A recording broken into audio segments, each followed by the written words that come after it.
Good morning, everybody. Sunday, show day, Mount Doug, Irvine Trail. Those are the bullet points for today. Yep, it's going to be a high energy run today. I'm going to try and push into zone 3. I don't think I'll have too much trouble once it starts getting steep. But I'm definitely going to run within my safe zone. Let's put it that way. I'm running solo as usual. Have to be a little more careful when you run solo, not to do anything stupid.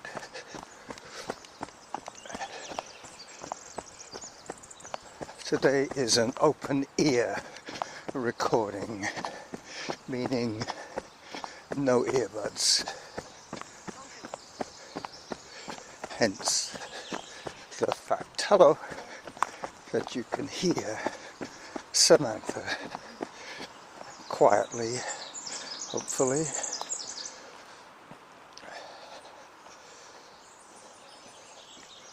As I walk up towards Cedar Hill Road.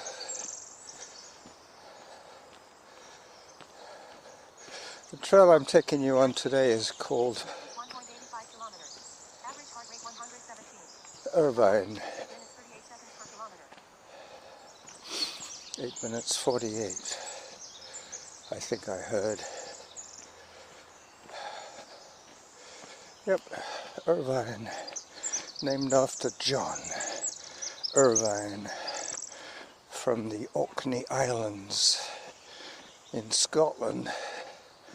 He was one of the founding families here in Fort Victoria, as it was called then, back in the 1850s. As I wait to cross the road,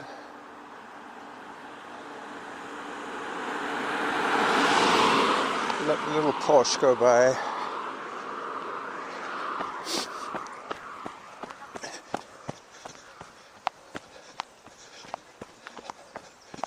I think I already heard zone 3. Let me take a photograph of the sign.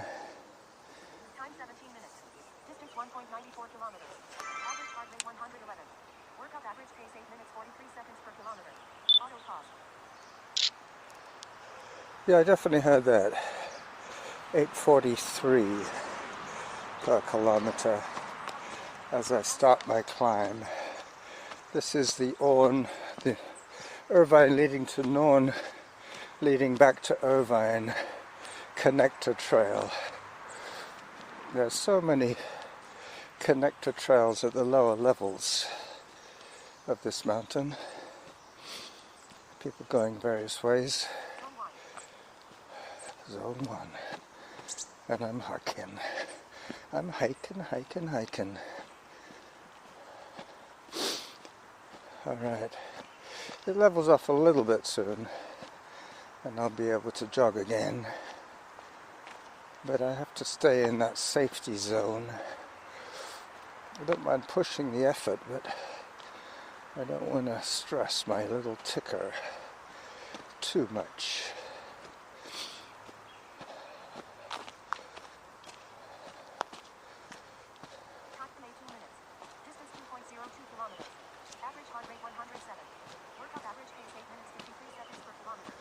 Okay, time for some more jogging.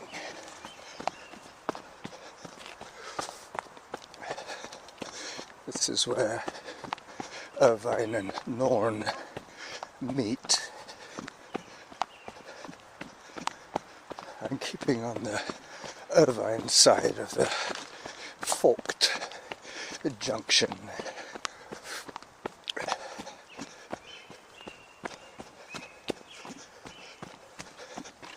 I hope the birds are coming through loud and clear.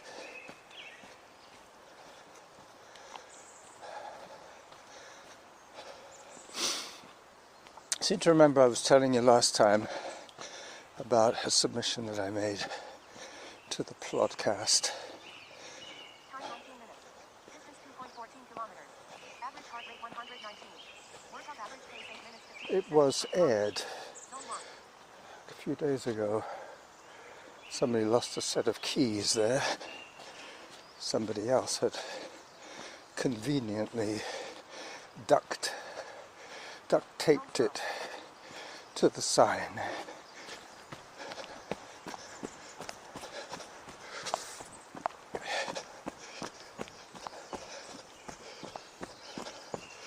Alright, I'm going to start the climb pretty soon. The next big push to the top. I'll tell you some more about John and Jessie Irvine and the Hudson Bay Company. He was from Orkney Islands, and he took a boat to London, where he boarded a bark heading for Fort Victoria, as it was called back then, way out in the far-flung west end of the empire, Vancouver Island to be precise. He was contracted as a labourer to work for the Hudson Bay Company, who were interested in the fur trade. Alright, so this is the chin scraper of a climb. He came with his wife Jessie in the 1850s with a promise of land after a 5-year stint. I believe he ended up doing 10 years and saving his money. Hi there. Thank you. 5 kids. I believe most of them were girls. I think all of them were girls, actually. Up till then, he had a 6th child after arriving. His wife Jessie had the 6th child, and he was called John Jr., which makes me think that his siblings were all sisters.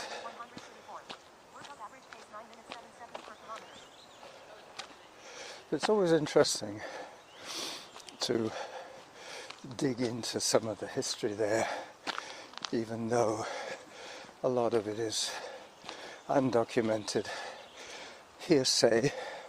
But 1850 was not that long ago. There are people with great grandparents that were probably alive around then. Okay, so just crossed Irvine, crossed Churchill Drive. I'm now back on Irvine, heading up.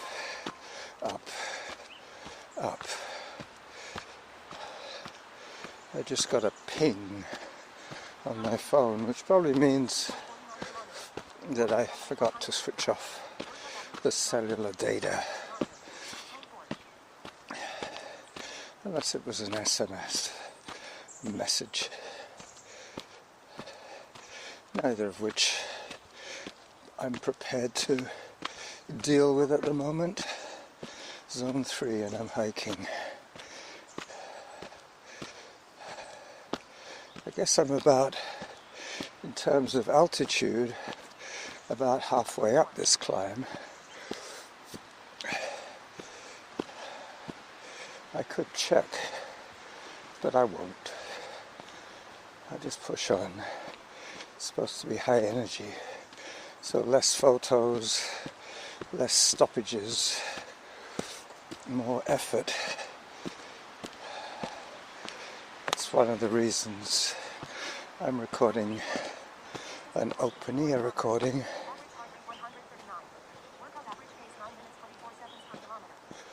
9 minutes 54. Okay, this is where we go into double digits.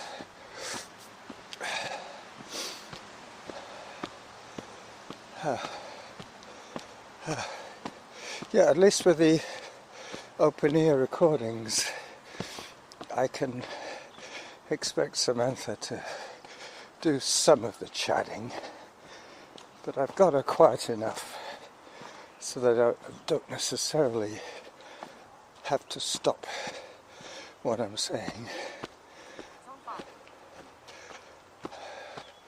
Lots of fawn lilies here. I'll take a photograph just to go against what I just said. I'll do it quickly.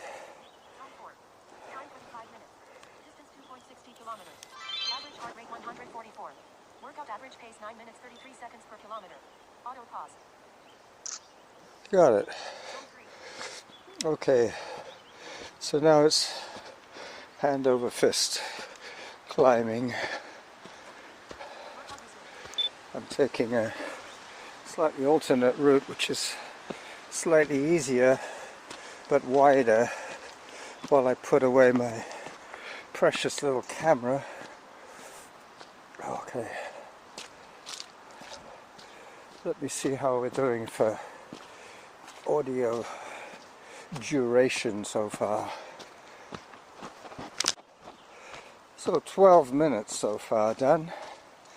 About halfway through this episode. Irvine Trail going up will be the title. Yeah, getting back to the Mr. Irvine, John Irvine from the Orkneys, working for the Hudson Bay Company from Fort Victoria. He was promised land on the Cedar Hill flats, which is just south of Mount Douglas.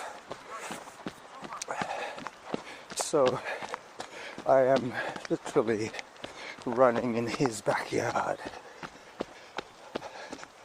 as I snake my way around some fallen arbuti, getting to the next chin scraper section. I will record video for the next little bit. I'm just paying back a compliment. Somebody else recorded a video hiking up Irvine Trail,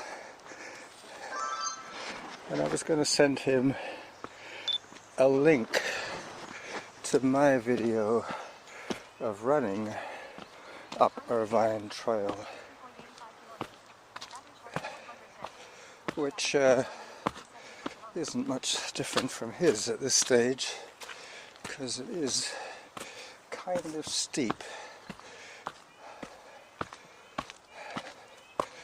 So, good morning, video viewers. Carlos, the running Jackal here on Irvine Trail, recording the trailer video to his audio recording of the whole hike, the whole run, the whole 9 yards. Another muddy section coming up. At the moment, I still have a pair of dry shoes.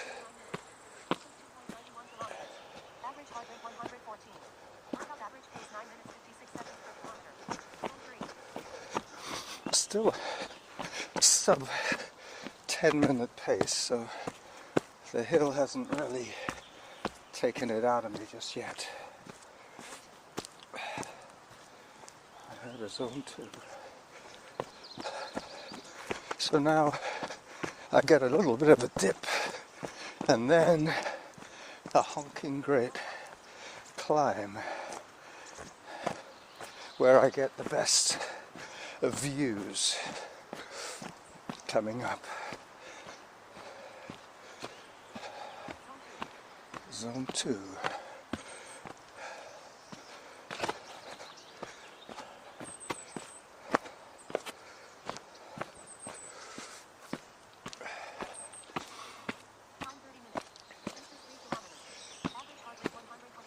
So I'm 3 kilometers from my fridge,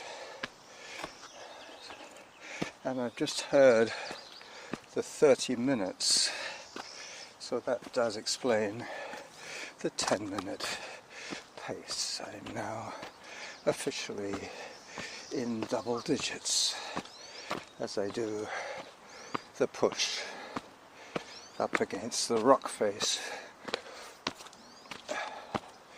Daylight up ahead, always a good sign.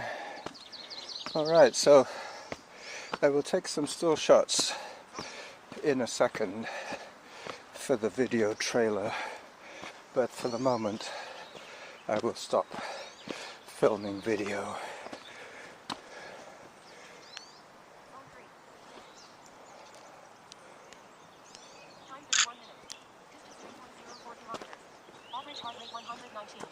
Workout average pace 10 minutes 6 seconds per kilometer. Auto pause. Zone 4. Workout resumed. Well, this is where the auto pause kind of loses its GPS signal and claims that I have stopped moving. Just means that it's lost the signal briefly.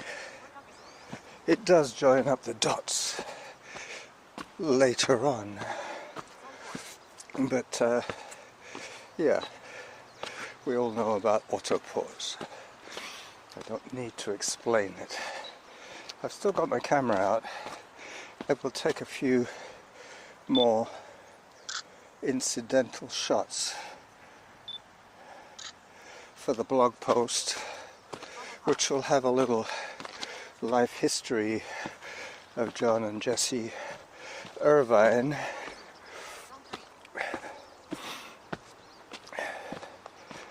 Their last child, the son, John Jr., known as Jack, also known as Long Gun, John Long Gun Irvine, and I believe from a very tender age he was a crack shot with his long flintlock rifle.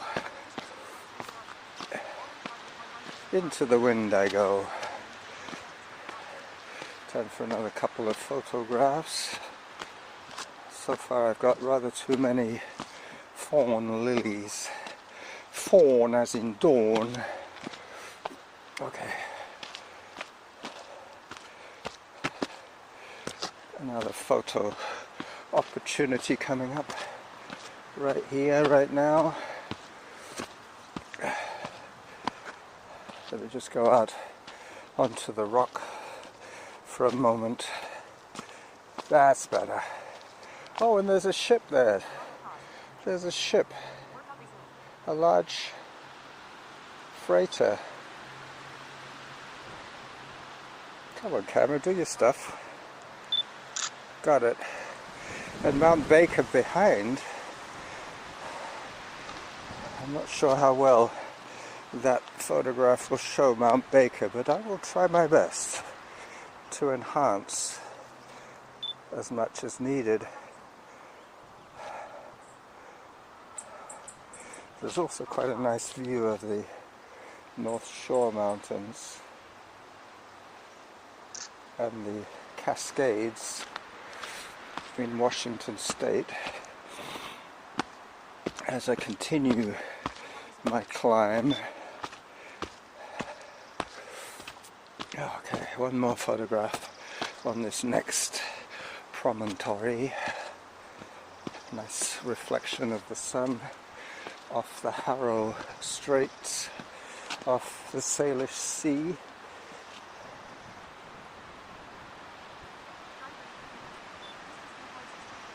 Got it. Hopefully that's a good version of the previous few photographs. I always try and take about 6 photographs, but getting back to the Irvine family, Jack Long Gun Jr. was instrumental in helping his dad clear the land for the Rosebank farmstead. Jessie called it that because there were a lot of wild roses growing on the property, which she really liked. There still are wild roses, so I know exactly where their farm was. Rosebank Farm, just off Mackenzie, opposite the library, in fact, for those locals.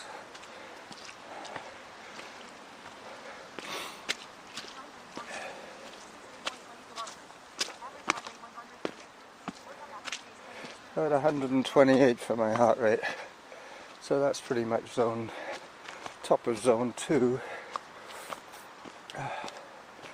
As I put the camera away finally, I'm still debating whether to go up to the summit or not today. Let me just check on the audio. So 22 minutes of audio so far, which means that I could do another 7 or 8 minutes now that I'm virtually at the summit. I'm going to take one lot of pictures at the top. Might not do any more audio. There's quite a wind blowing.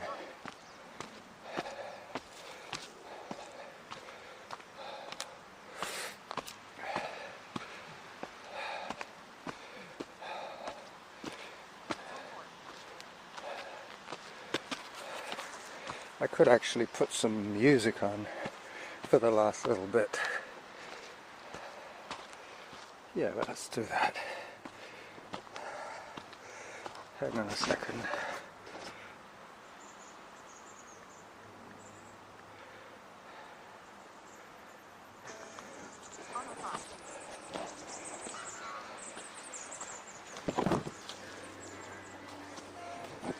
Yep, this will work. A little bit of a sing-along.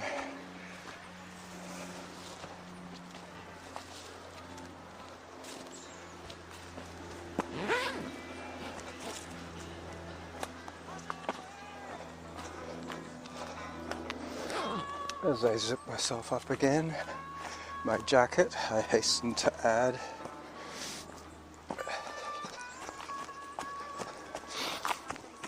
Back on Churchill Drive once again, this time at the top.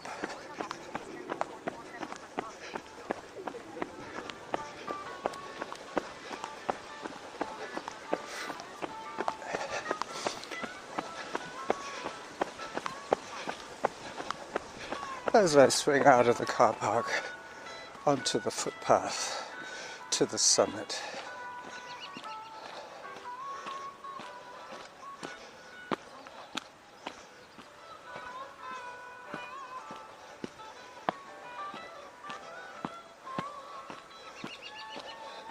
I'll be able to identify that ship when I get to the top.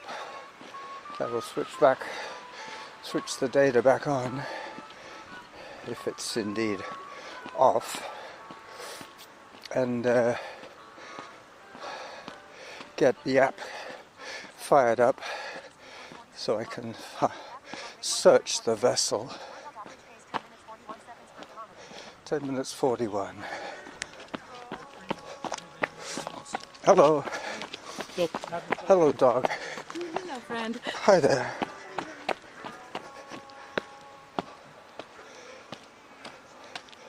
That dog had one blue eye and one brown eye. I've seen lots of dogs like that. There's quite a bit of activity at the top today. Another ship.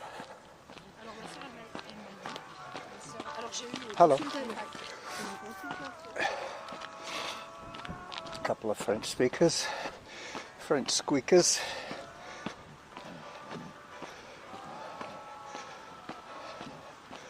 This is paved with steps, some steps, 3.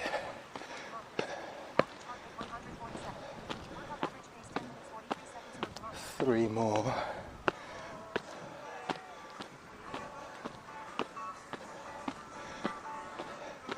So this recording will peter out in a few seconds at the summit.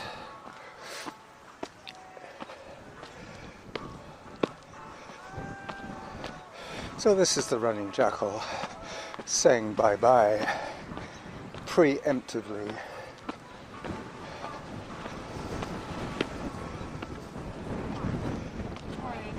Hi there. Quite windy today. Yeah, it's a little windy patch there. Car just wants to speed up. Well, I don't move very fast these days, so I Yeah. need to keep warm. Well, you know, my motto, forward motion is a pace. That's true. Forward motion is a pace. So, you're doing it, you're doing it. Have a good one. Are you from New Zealand? I'm from South Africa. Oh, okay. Yeah, how about you? I'm originally from England. Oh, okay. Yeah, people often think I'm from New Zealand or Australia. You must have been here a long Oh, time. yeah. Nearly 30 years. About the same. Okay. Are you going down? Are you going down Glendenning? Yeah, that trail, what's it the one up there? The one down. Whitaker? Yeah, the Yeah, one between the two. Yeah.